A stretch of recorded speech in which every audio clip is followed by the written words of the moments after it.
Hello and welcome to the monthly NFT update with Tim Lea. How are you today, Tim? Yeah, good. Thanks, Michael. I'm sort of just about recovering from all the craziness that's gone on this month, but more or less okay. Oh, good to see you, mate. Well, look, I think it's we're kind of prepared in May, but then June really smacked us, didn't it? Really put the bazooka out, So didn't much it? has happened, but I mean, I guess if we talk about the numbers, which will reflect what we'll talk about in terms of the analysis, it'll give us a real sort of guiding light as to what's going to be continue to happen. I mean, it's just this month has been. I've certainly earned more grey hairs here. There's no question about it. So I mean, I've shaved mine, but they're still there. They're I hidden. know. I need to shut down. Well, I think we'll bring a bit of balance to the summary. That's the important thing. No, absolutely.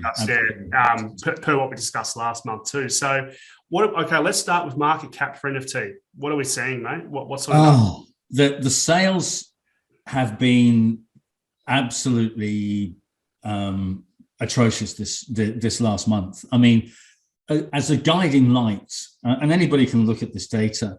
There's a website called June.xyz. I think they've just got the .com now. Yep. But they question the smart contracts of all the major platforms. Yep.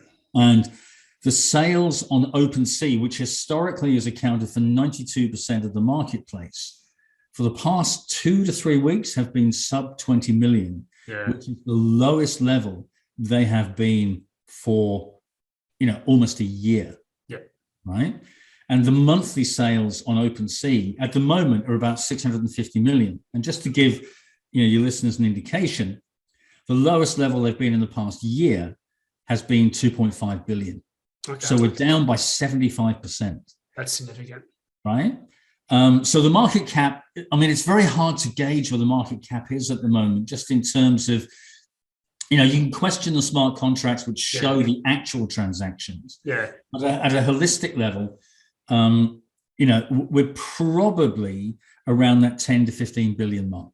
Yeah. Okay. I mean, it's very hard to gauge because the exactitude of the data is not that complete yet. Yeah, no, and I share that too. Like you could even say, debate-wise, it could be even 8 to 5 or $5 to $8 billion, depending on some of that data. If you really wanted to get really bearish on the conversation, but yeah, it's still low. Yeah. It's still. I mean, it's been a challenging month, and I mean, I know once we talk about the investments that have gone onto the space, we'll get onto the whys, because I think the whys are very interesting and probably open up a lot of dialogue. But so what are you seeing from the investment side? So from the investment side, overall crypto blockchain, as I always do, from Crunchbase data, and that's excluding private funding rounds. Obviously, you don't see those numbers, but we're seeing around $2 to $2.5 billion for the month, okay, across the board. So it's actually down, and we're seeing deal counts around 100. So you're seeing the top 5 deals make up majority of the market, right? So you're seeing individual investments. But when you look at the deal counts, which I still think are very relevant to the emerging part of the future, NFT, metaverse, gaming, rate high in the top 5 and top 6 when it comes to deal counts, okay? So they're still high, still going strong, still a lot of interest. Now I'm seeing that interest on 2 ways. I'm seeing it come from future strategic investment. It doesn't matter if it's bear or bull market conditions; they're just preparing for the future, long term.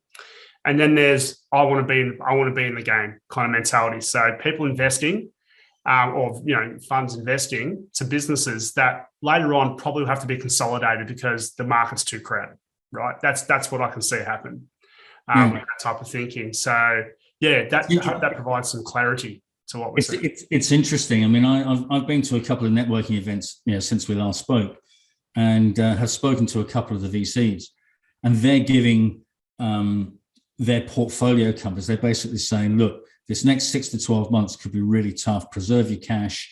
Yep. Just really, batten down the hatchets. Yep. That's what I'm hearing too. And so you get this sense that the VC appetite, because there's always a lead time between numbers being declared and the discussions that are actually happening. Correct. I think we'll see a progressive fall in that. short-term investment. I think the longer-term investment is always going to continue because, as you say, there's a longer-term perspective.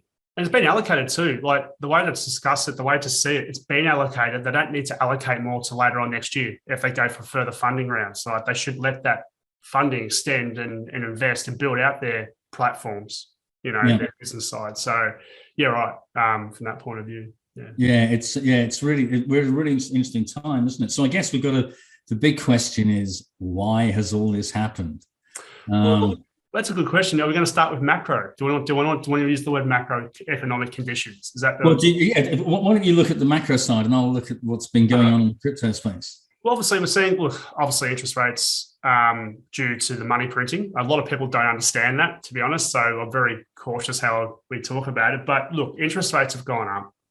And there's aggressive stance or hawkish stance by the Federal Reserve, okay, that are seeing that being reflected in other economies like the East, Europe, Australia here, obviously last week raising ours at record highs, that are seeing that then trickle into the markets, right, in there. Now, what happens is Bitcoin, the top end of the market, get hit hard, and then NFTs and DeFi get hit hard, right, because of that, okay? So obviously that one plays one part of the puzzle, okay? So we're seeing that, and that's going to continue on for next couple of months particularly, right? But as you know very well, there's also the internal squabbling and performance of the crypto ecosystem. I mean, this is the crazy thing that's happened. Last month we spoke about Luna UST. There have been, some issues that are happening, which, obviously there's still a lot of actual news to come out. So this is all part speculation, part alleged, part rumor. So we just do need to qualify that. But for example, Celsius, which is one of the major lending platforms, was suddenly just sort of said, no more withdrawals.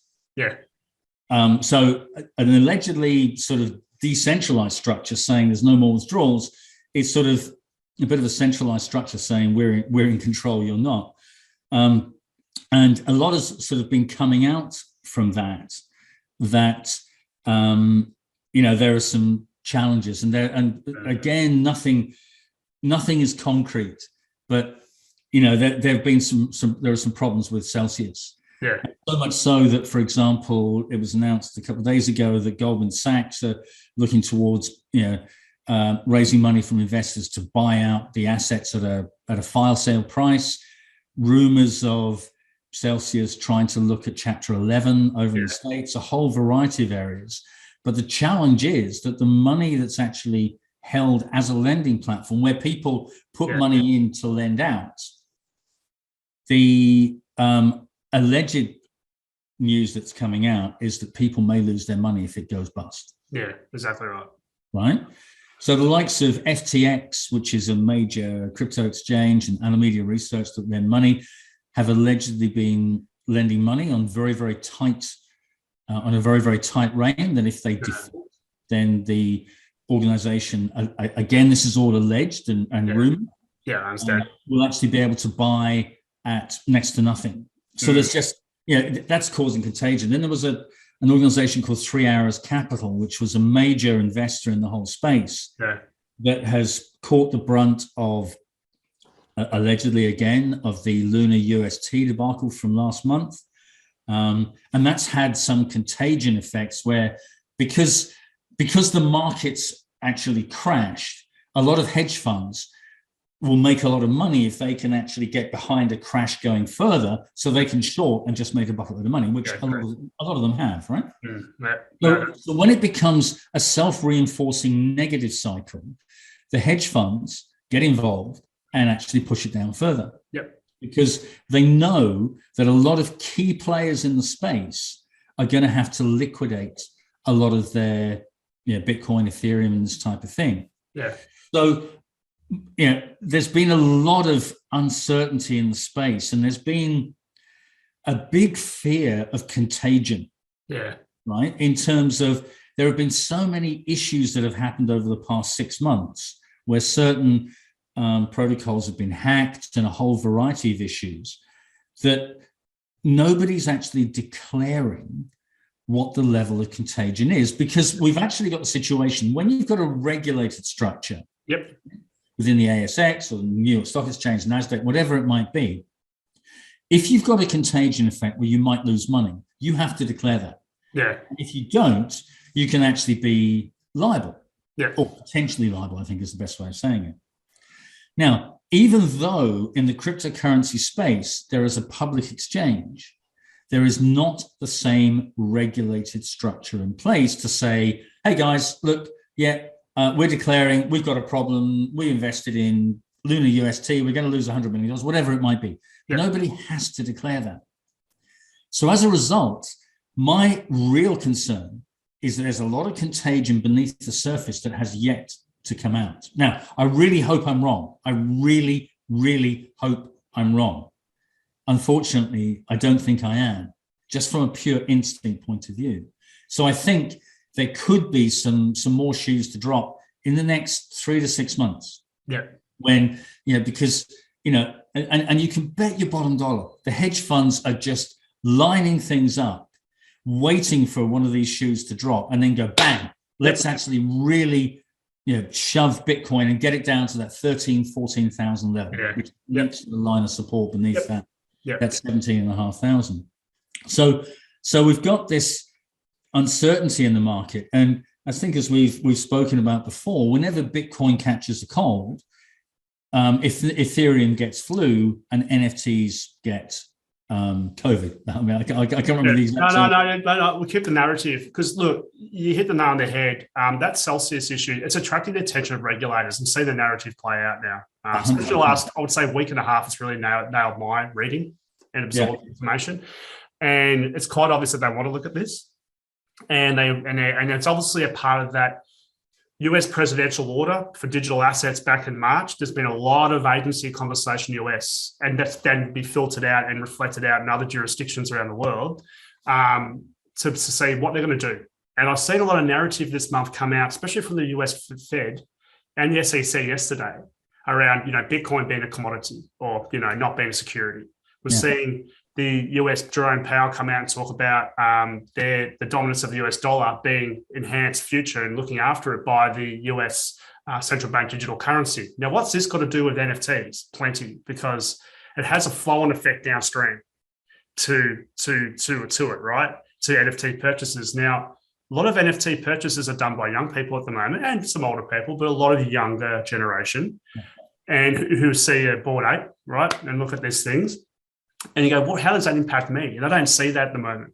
They don't understand it. So if they're hodling some NFTs and if the price is dropping, they need to understand the fundamentals of where it's coming from. Yeah. A lot of them don't, and they're buying it still or, losing money. Right. Yeah. I tend to agree that regulation is really, it's coming under the microscope. And it's one of those things, it can be very easy for a knee-jerk reaction from regulation because so many of the policymakers, not just here in Australia, but in the US, anywhere else, the policymakers are well into their mid to late 60s, right? The average age, I think, in Congress in the US is about 64, for example. Yeah, it's about right. So, they won't have been exposed to a lot of tech. No. So as a result, they won't understand what a lot of the tech is. I mean, even those of us in the space have to, we have to be on our game completely to fully understand exactly where changes are going and that type of thing. But talking to your friends, but you're not going to know everything, and talk to your friends and colleagues and peers to plug those gaps at periods of time. 100%. Right? I do it all the time. Absolutely. But the policymakers will gravitate towards what they know. Yeah. And what they know is the headline grabbers, like Bitcoin is for drug dealers or something on those lines. No. Their electorate probably understand. Or believe they understand. Yep. And so as a result, education is going to be such an important issue for so many of the actual, the policymakers that are in place. But that's going to take time. Agreed. So they will tend to be a bit of a knee-jerk reaction if we're not careful, which means that we might go the other way. We might go too heavy, which will actually stifle innovation. And if you stifle innovation, that reduces economic growth. And it also enhances regulatory arbitrage, as I know that's something that's very passionate from your side, isn't it? Look, I think we talked about this last year, you and I too, obviously when we were just catching up, but I've mentally in my head and my thesis have pictured in my understanding of the crypto future is that things will get worse with some regulation, right? There will be knee-jerk reactions.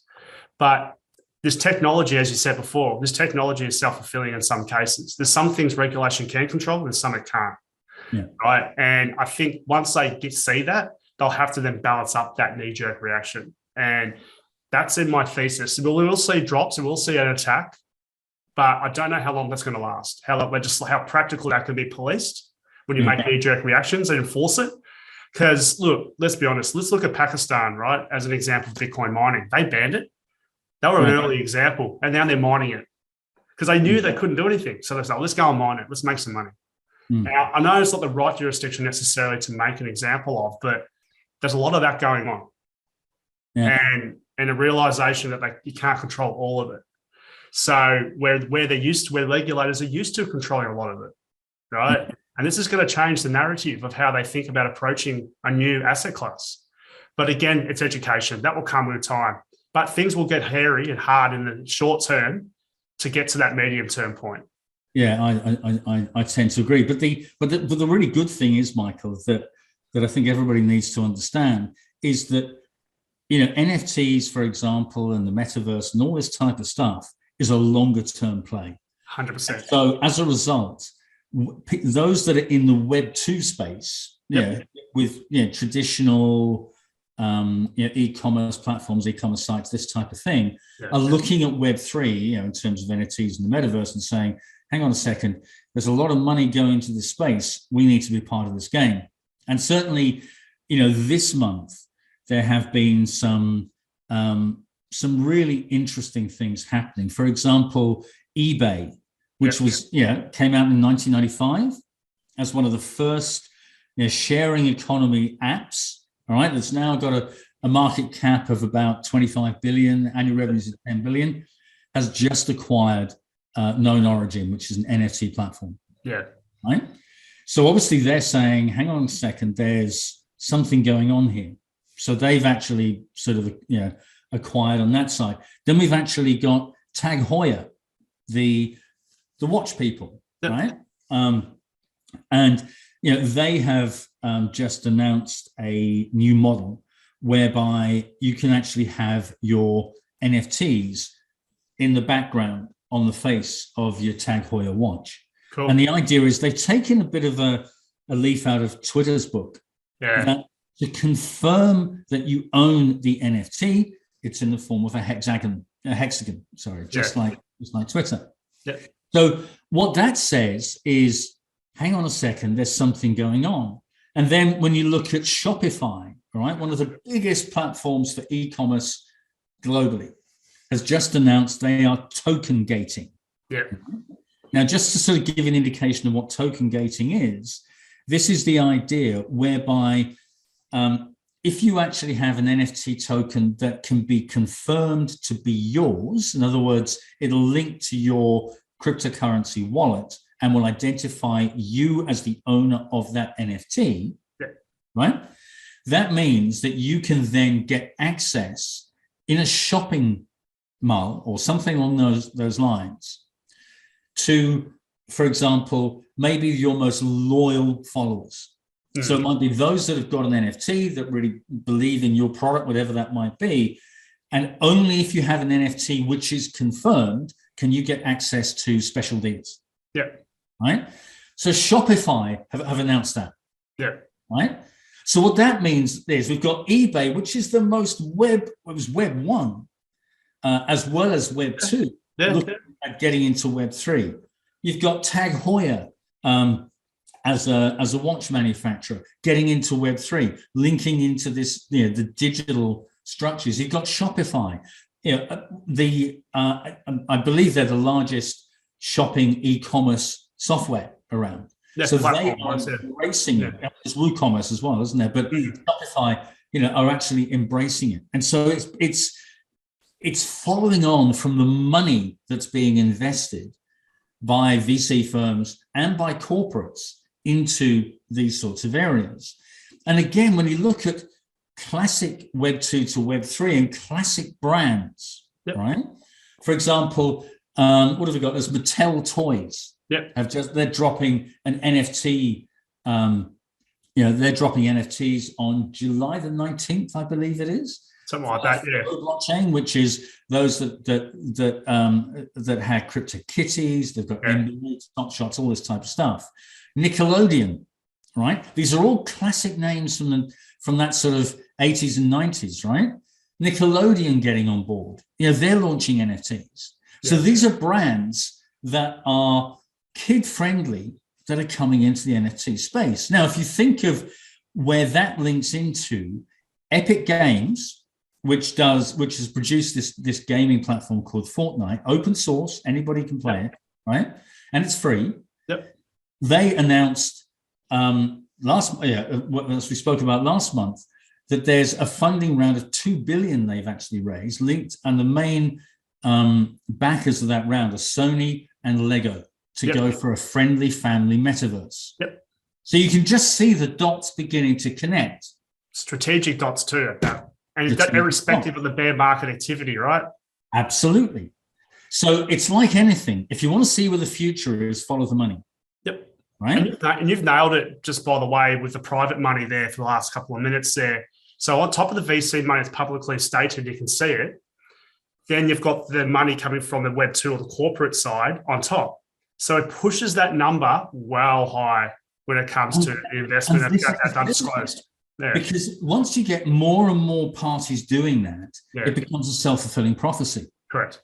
There is this tipping point theory, I think, and it's something like when 10% of an original market actually believes in something, the market just takes off. Yeah. And they used this tipping point theory in 2011 when they were looking at the riots in Libya and Egypt and that sort of thing, in terms of once a community actually understands to a certain point, bang, it just ramps up.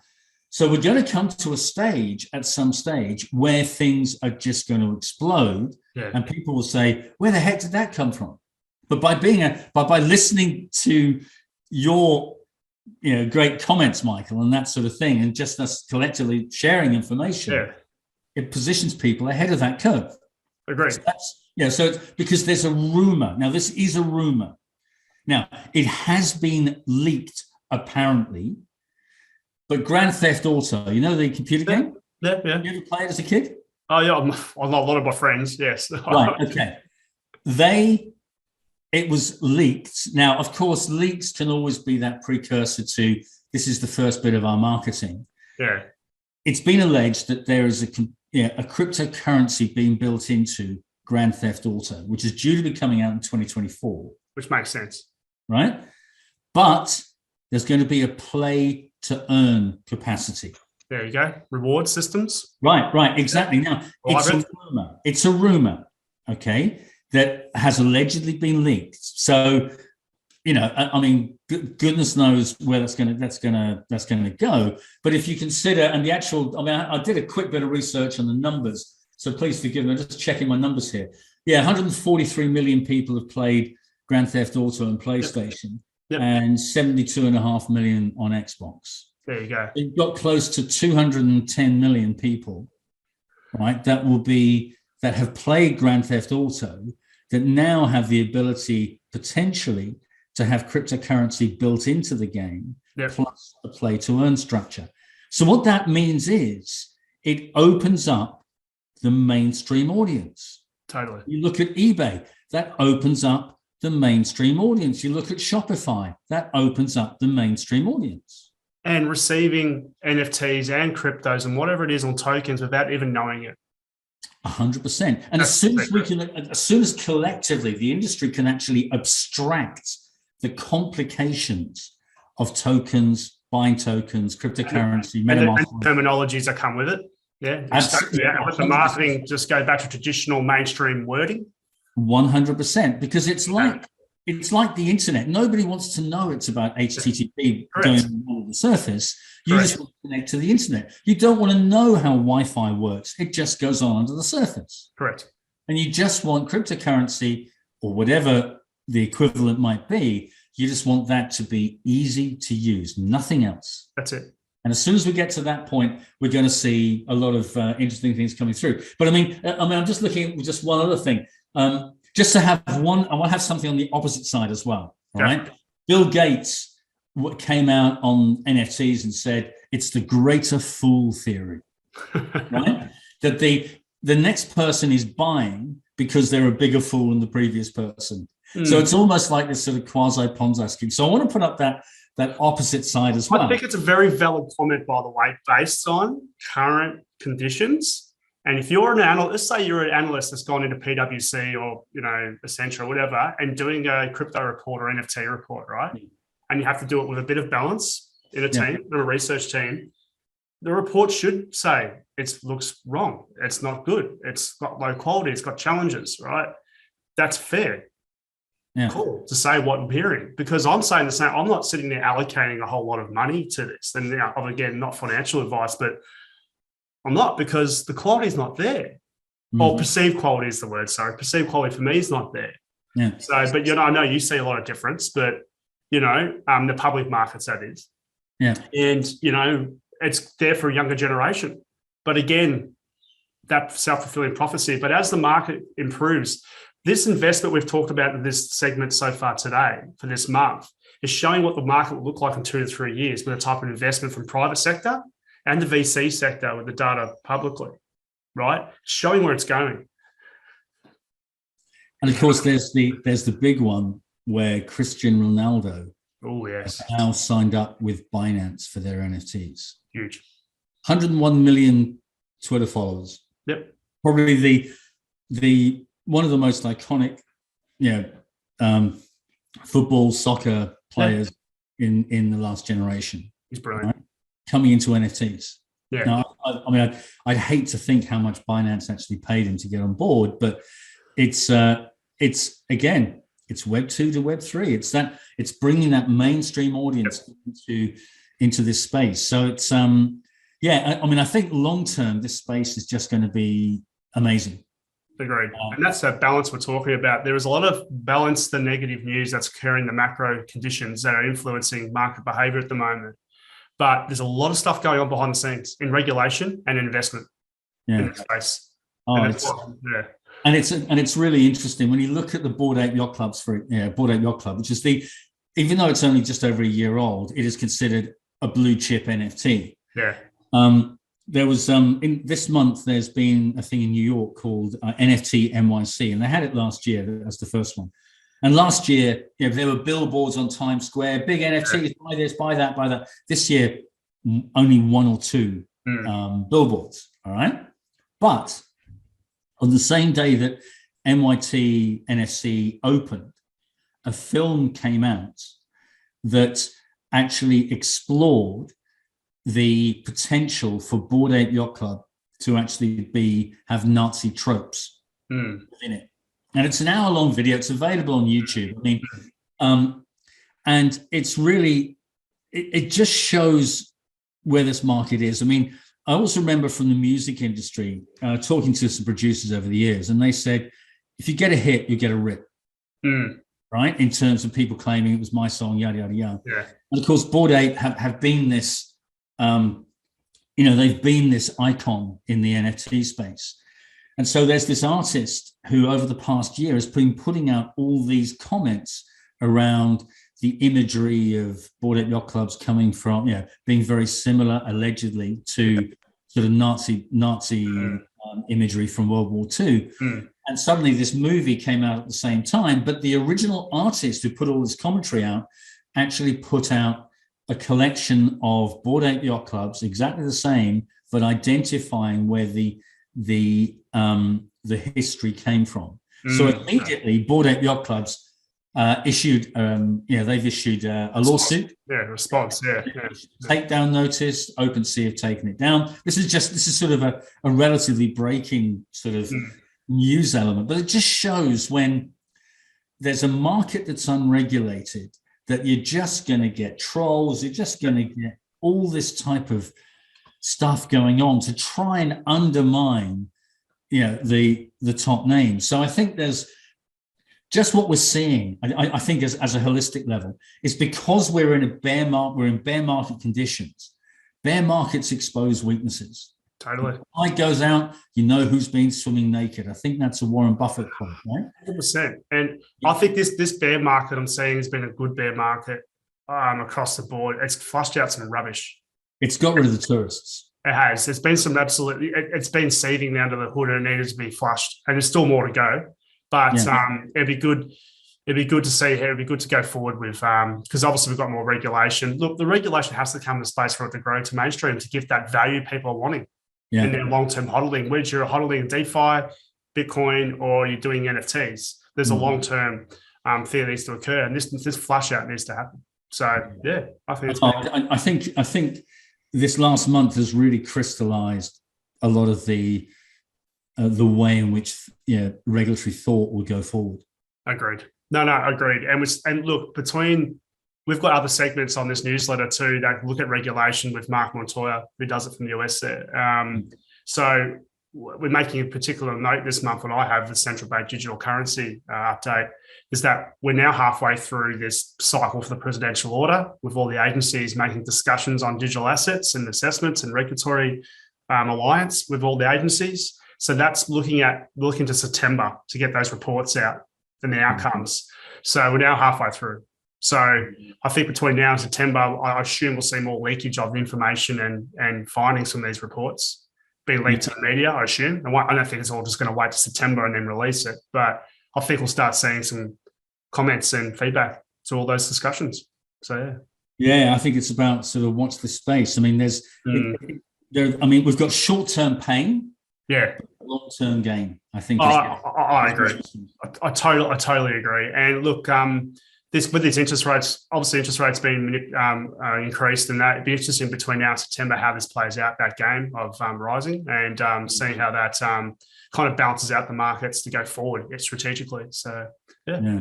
All right. Yeah, what's the space? I think is the idea. Without doubt. Well, I have to say, once again, we have discussed the world's problems and more. And NFTs on top. It's been a really, I hate using the word interesting because when you say something's interesting, it has so many connotations. Agree. I think it's been a very insightful month.